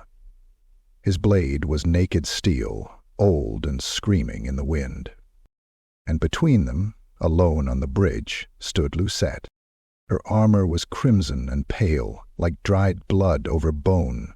Her face was bare, no helm, no mask. Her blade shimmered with a dozen stolen styles, every movement echoing centuries of slaughter. "I challenge both," she said, at once. Vortigern stepped forward first. "I trained you to kill.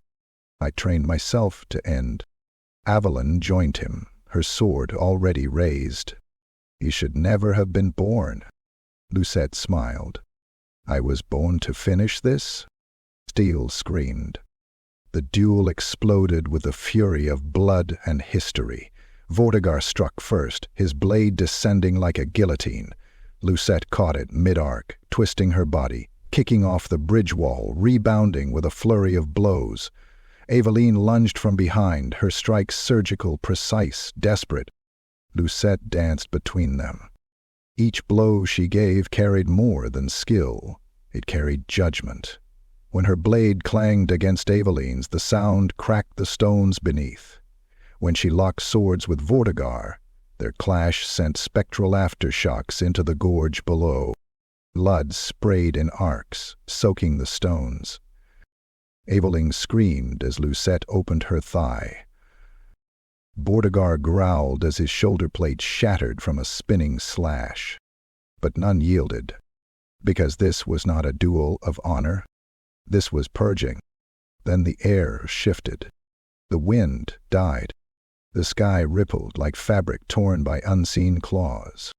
And the first sign of chaos arrived.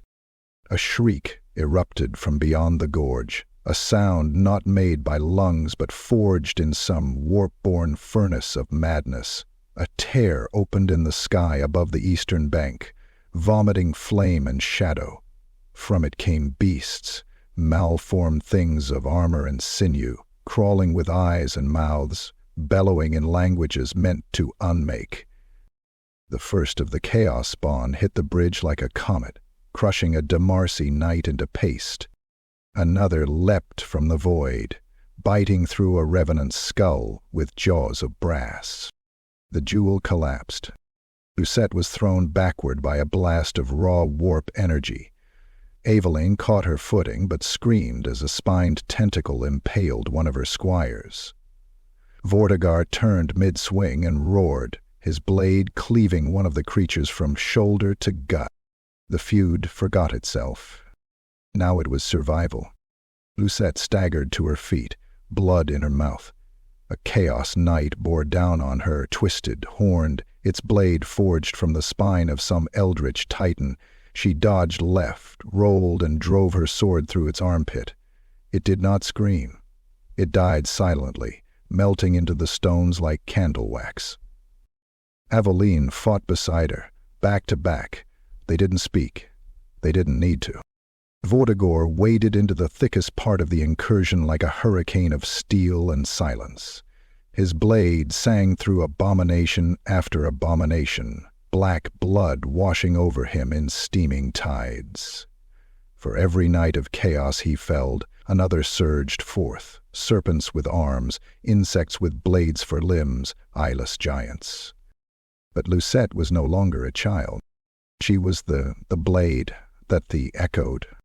She leapt, twisted, cut, each motion fluid death, each strike an execution. For a moment, the bridge was unified. The Demarcies, the Revenants, Vortigern, Lucette. Enemies no more. Just defenders of something greater than themselves. But it could not last. The sky split again. From the rift descended something massive, winged and armored in glistening obsidian. A demon prince, its form crowned in writhing flame, its sword the size of a cart. It landed with a shockwave that shattered the bridge's far end, sending men and monsters tumbling into the chasm below. It raised its sword. Lucette screamed. Chapter 16. The Enemy of My Enemy. Smoke coiled from the shattered remnants of the damned bridge, curling skyward like the breath of a dying god.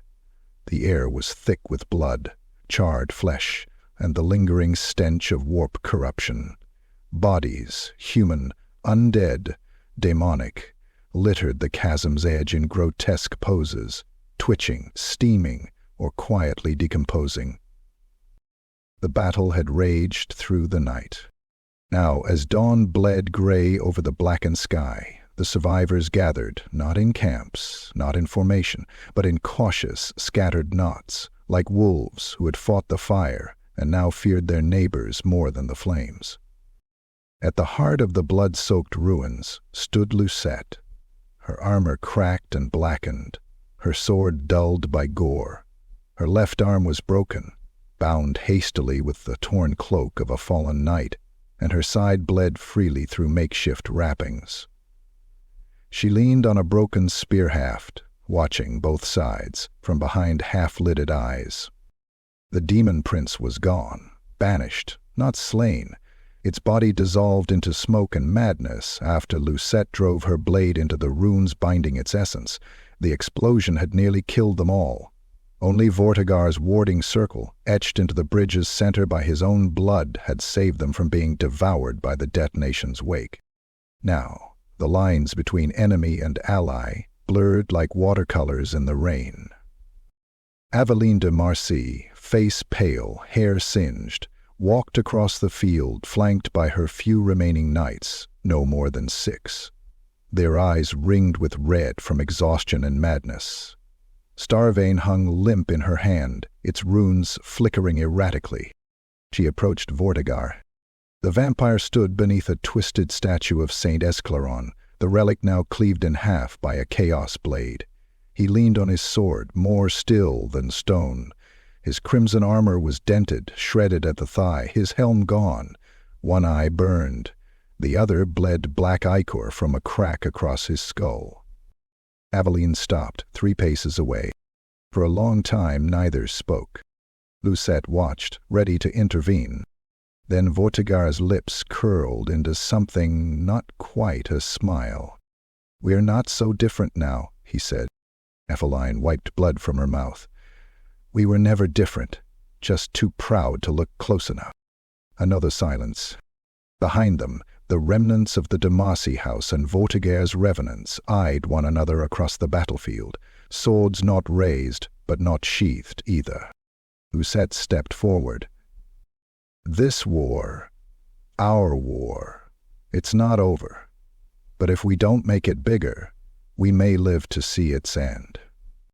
Eveline nodded, reluctantly. I will not raise another sword against you, Vortigare, she said, the words tasting of iron and bile. Not today. Vortigare inclined his head. Then, today, we live. The truce was not signed in ink or sealed with ceremony.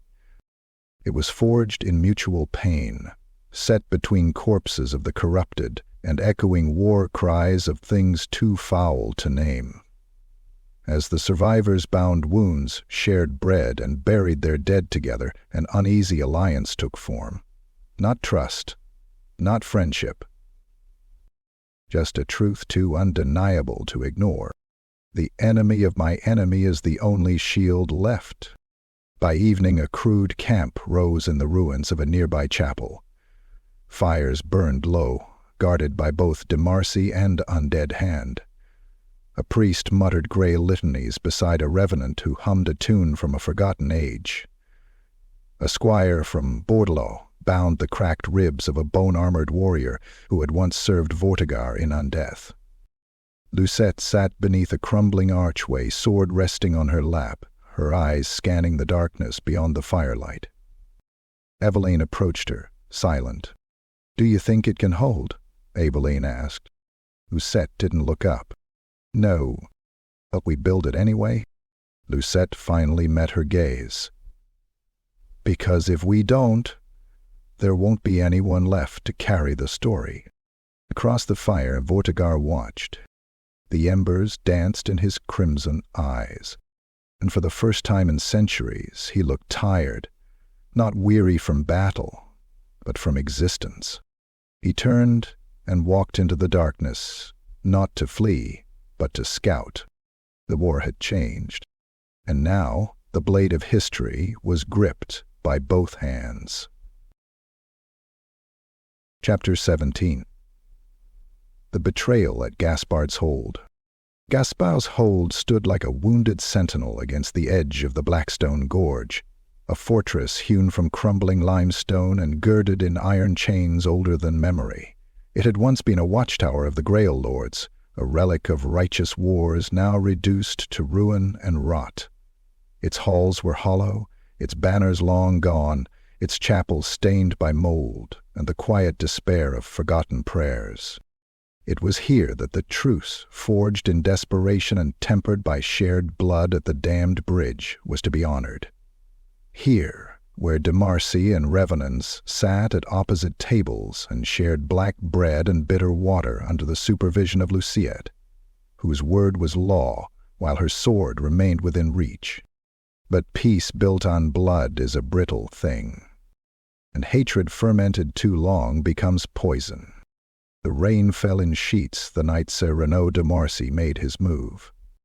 He had been a lesser cousin of the line born after the curse had twisted its way deep into the family tree, quiet, unremarkable, overlooked by knights and courtiers alike. His dreams were plagued by the same rot as the others, visions of crimson duels, silent watchers, and oaths whispered from crypts. But unlike his kin, Renaud welcomed the madness. He did not believe in peace.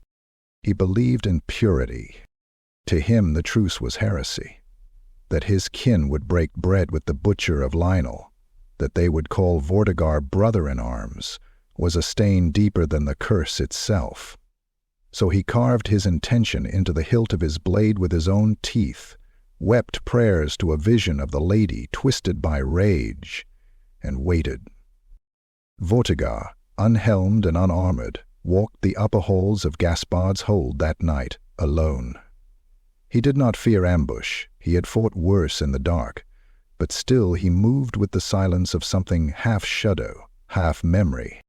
He passed cracked stained glass, a portrait of a Grail Knight weeping into a chalice, and then he smelled the blade. Not steel, but hatred. Renaud struck from behind a fallen tapestry, screaming not a word but a curse, his sword a jagged, rusted thing once used to butcher deserters. He drove it down at Vortigern's exposed neck. The vampire spun. Too slow. The blade bit deep into Vortigern's collarbone, sinking through pale flesh with a crunch of bone and the sizzle of magic reacting to cursed iron. Black ichor sprayed across the stone wall. Vortigern roared, a sound not of pain but insult, as though the world itself had spat in his face. He caught Renaud by the throat and lifted him. And they reason only to believe, to beg. "I'll blame all." He growled, blood leaking from the wound like smoke. Renaud laughed, bloodied teeth bared. "Because you don't deserve to walk among men." Vortigern's grip crushed his windpipe. But by then, the hold was already in uproar. A revenant sentinel saw the attack and raised the alarm. The Damarti knights, startled and unarmed, rushed to the scene, too late. They found Renaud's body twitching on the stone floor, his skull caved in, his sword embedded in Vortigern's chest. Aveline arrived moments later, Lucette beside her. Both stopped cold. Vortigern stood bathed in blood, eyes burning, the cursed blade still quivering in his flesh. Till the revenant drew steel. Then a de Marcy squire followed suit. The tension split like brittle glass. The hall exploded into violence. Steel rang against steel, screams echoed off ancient stone. A de Marcy knight drove a spear through a revenant's eye socket. Another was torn in half by undead jaws. A priest tried to consecrate the floor. His head was crushed beneath a boot as he fell. The uneasy alliance shattered like bone under hammer. Lucette fought her way between both sides, shrieking for calm, her blade drawn but unblooded. "Stop this. This is not our enemy." But blood had already been drawn. Vortigern tore the cursed blade from his chest with a sound like wet parchment ripping, tossing it aside. He staggered, snarling, his control slipping. The whispers of his blood-bound oaths screamed in his skull. His revenants began to fight without strategy, their dual sense overridden by the primal hunger that followed betrayal. Aveline tried to reach him, cutting down 2 revenants in her path. "Vortigern, stop. This isn't war. This is one fool's madness." He turned to her, eyes wild, face pale and cracked, something ancient and wrong leaking from the corners of his mouth. "I gave you my back," he rasped. "I didn't order this." "Then control your blood." With a roar, he hurled a knight through the stained glass window, body shattering against the courtyard below. Lucette moved. She leapt between both factions, screaming words in the dead tongue of duel lords, the old rites meant to halt battle. A ring of white flame burst around her, fueled by the pact that still clung to her soul. Her blade pulsed with that same pale light. She looked to both sides, her kin, her inheritance. Enough. The fire held. The battle froze. What remained of the 2 lineages stood bloodied, shamed, glaring through the veil of smoke and mourning. Vortigern stared at Lucette, his mouth twisted in agony. "I told you," he whispered. "Honor always dies screaming." He turned, limping, vanishing into the shadows beyond the shattered chapel. Owen followed. The blood feud, reborn in treachery, burned again in full. And this time, it would not be stopped by truth, only by ashes. Chapter 18. The Last Marcy. The halls of Abbaye Sainte-Résoline were silent but for the scraping of boots against dust-choked marble. Sir Aldric de Marcy, the last knight of his name, moved like a spectre through the vaults, torchlight painting runes across his dented armor. He was alone, utterly alone. His house had burned at Gaspard's hold. His kin lay in ruined crypts, broken or undead. Only the name remained, stitched to his chest like a brand. His hair was matted with blood. His face carried the shadow of too many sleepless nights. In his hand he bore the reforged blade Farah's final, recast once more from the wreckage of every cursed sword his family had ever wielded. And he had come, not for vengeance, but for understanding. The abbey had been abandoned since the vampire wars, sealed by Grail priests who feared what was buried beneath. The surviving documents warned of relics tainted by the first necromancers, and of scrolls sealed in gold leaf, too sacred or too dangerous to be burned. Aldrich had killed the last guardian of the outer crypt, a thing with the face of a lion and wings of bone just to gain entry. Now, with breath tight in his chest, he entered the inner sanctum. The chamber was round and vast, its ceiling domed with painted glass now shattered into jagged shards. In the center stood a circular plinth, encased in crystal and bound with 7 locks of bone and silver. Aldrich drove Farah's final into the seams of the lock, forcing the sacred curse into sacred resistance. One by one, the locks gave.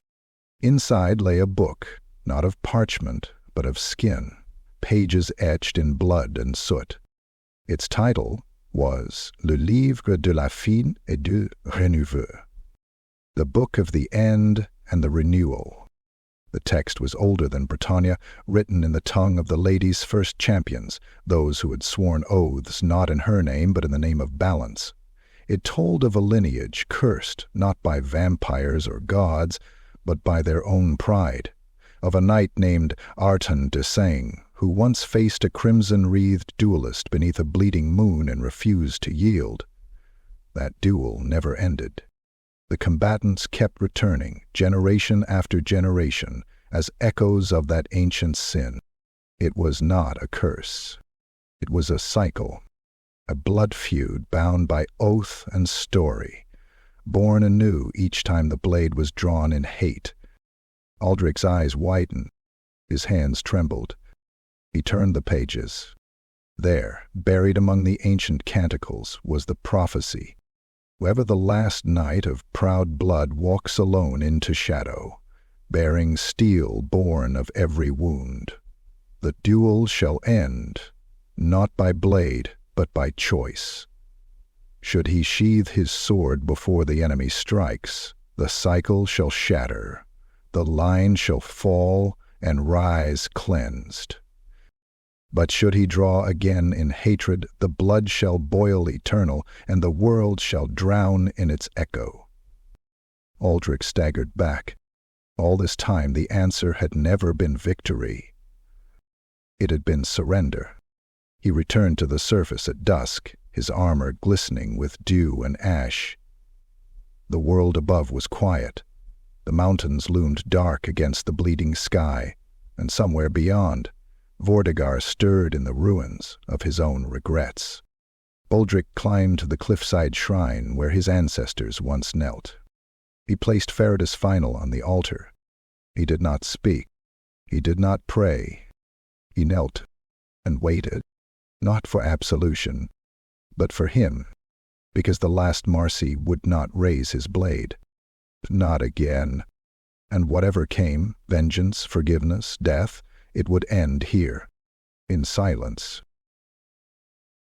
Chapter 19. Vortigern's Redemption. The wind howled across the cliff face like a mourning widow, carrying with it the scent of the sea and the heavy weight of twilight. Above the craggy shore, beneath the pale eye of Morslieb, as it leered swollen and sickly from the sky, a flicker of firelight danced against the altar of St. Deramond, patron of fallen knights. There, in silence, knelt Sir Aldrich de Marcy, the last of his line, hands clasped over the hilt of Farah's final, blade sheathed, unmoving for hours. The prophecy weighed on him like a second sword, invisible but cutting deeper than any steel. He had waited, and now he had come. The wind shifted. The fire sputtered. And Vortigern stepped from the shadows. He did not stride. He staggered. His once impeccable crimson armor was tarnished and broken, pieces hanging by leather straps soaked in ichor. His left pauldron was gone, revealing blackened flesh and veins pulsing with rot. The helm was gone, cast away after the betrayal at Gaspard's hold. His face was gaunt, drawn tight over hollow cheeks. The fire of his eyes dimmed, flickering like dying embers. One hand pressed to his side, where the cursed blade of Ser Renaud had left a wound that refused to close. Each step was a struggle, grinding bone against rusted mail. But his sword, ancient and chipped, still hung at his side. When he reached the altar, he did not speak. He collapsed. Aldred caught him before he struck the stone, lowering the vampire with shaking arms. Up close, Vortigern no longer looked invincible. He looked tired, so very tired. "You came," Autric whispered. "I had to," Vortigern rasped. "It ends with us." His voice was dry, ruined. The resonance was gone. Only a whisper remained, like wind through cracked tombs. Aldrich lowered him gently against the altar. "I know the prophecy," Aldrich said. Vortigern's cracked lips twitched. "I knew it before you were born. I watched the book written, watched it buried, and still I raised my blade. Have life?" The vampire's breath rattled. "Because I was once," Artondu sang. Eldric's eyes widened. "Then name he was the first. I was the last true knight before Bretonnia's birth. I stood for honor, for truth, for the duel as sacred right. But I broke an oath. I took vengeance for a brother's death when honor demanded restraint." He coughed, black blood spilled down his chin. "And I lost, not in battle but in soul, my grail vision shattered." The lady turned her gaze. "My honor unraveled." He looked away, ashamed. Those swore a new oath, to never stop fighting, to never stop proving that I was still a knight. But every duel, Aldrich murmured, fed the curse. "Yes," Vortigern whispered. "Each challenge, an echo of the sin. Each victory, another chain. I became the blade's prisoner, the blood oath hardened, until I forgot who I was." Tears ran down the ridges of his sunken face, steaming where they struck his corrupted skin. "I am not a vampire because I fed. I became this because I would not forgive myself." Aldrich gripped his hand. It was cold, brittle, like glass wrapped in iron. "Then let go," Aldrich said. "I will not raise my blade. The prophecy says it ends if we choose not to fight." Vortigern looked into his eyes, tired, red, rimmed with grief. "I'm afraid, Aldrich, if I let go, what will I be?" Aldrich didn't answer. He only tightened his grip. "You'll be free." Vortigern's breath slowed. He placed his sword beside Ferretus' final on the altar. 2 blades, 1 bloodline, 1,000 years of death. "I see her," he whispered. "Lady, she doesn't smile, but she doesn't turn away." A long pause. Then, "Delu said she was my redemption." The final breath. A final shudder. And Vortigern, last of the cursed knights, died. Not in battle, not by steel, but in peace. The sun rose over St. Daramon's shrine for the first time in a century, and its light touched the joined swords like a benediction. Chapter 20. Much Ado About Nothing. The mirror lake of Valdormur stretched across the land like the eye of a dead god, perfectly still, framed by pale willows and stone-carved remnants of old dueling rings now half sunk in silt. Its waters reflected not sky, but memory. No birds flew overhead, no wind disturbed its glass-like surface. It was a place whispered of in dreams, a place where blood did not stain but vanished, as if the earth itself refused to remember. It was here that Sir Aldrich de Marcy and Lucette came to finish what centuries had begun. No armies followed them, no banners flew. Only two figures in half-shattered armor walked side by side beneath a slate-colored sky, their blades bound in cloth, their names already etched into history. They did not speak until they stood at the water's edge. Aldrich turned, face weathered by grief and truth. "You carry both bloods?" he said softly. Lucette nodded. "And neither claim me?" He unsheathed Farah's final, the blade now more relic than weapon, etched with runes that pulsed faintly with forgotten vengeance. Lucette drew her own, crimson vein, forged from the broken remains of her father's and mother's swords, a fusion of undead oath and mortal sin. They stepped onto the water, and it held them. The lake surface shimmered beneath their boots, rippling only slightly as they took position 10 paces apart.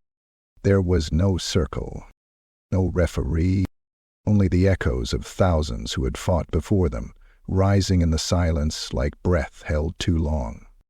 Lucette raised her blade. Aldrich mirrored her, and they began. Their duel was not rage. It was ritual. Each strike, each parry was a gesture in a language older than words, a dance of sorrow and inevitability. Their swords hissed against each other like snakes tasting the air.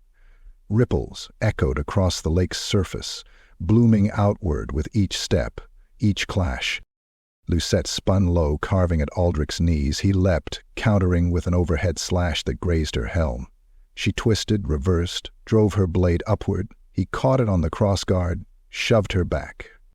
Blood spilled first, from Lucette's side, thin, dark, trickling like a signature. Aldrich grunted, pressing harder. Then she struck his collar, snapping the clasp on his shoulder plate. It fell into the lake and vanished with a hiss. He dropped to a knee, feigning weakness, then surged forward, catching her by surprise. His blade bit into her thigh. She screamed. They paused for breath. Their eyes met. Not as enemies, but as mirrors. Lucette's voice cracked. "Why do we still do this?" Aldrich, bleeding from the mouth now, replied, "Because we don't know how to stop." Then they charged. The final exchange came like lightning and thunder. Aldrich's blade drove toward her heart. Lucette's arced toward his neck. Both struck true. Both fell. Their bodies crashed onto the water's surface and sank, vanishing without splash or ripple. Only the tips of their swords remained for a moment, crossed like a sigil, then pulled down into the depths. The lake stilled, and the ripples faded, and silence returned. Years passed. Grass grew thick at Valdormur's edge. The old dueling stones crumbled fully into the mud. No one came. The war was over, but no victor stood. Stories were told. Some claimed Aldrich and Lucette ascended into the ladies' garden, the first to cross without shame. Others said the lake absorbed their pain, holding it like a tombstone no mason could ever carve. But no plaque was placed, no song sung, because in the end what remained?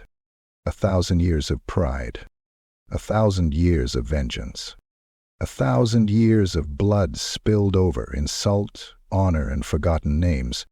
And when the lake had swallowed its final duel, the world whispered its last verdict. Much ado about nothing.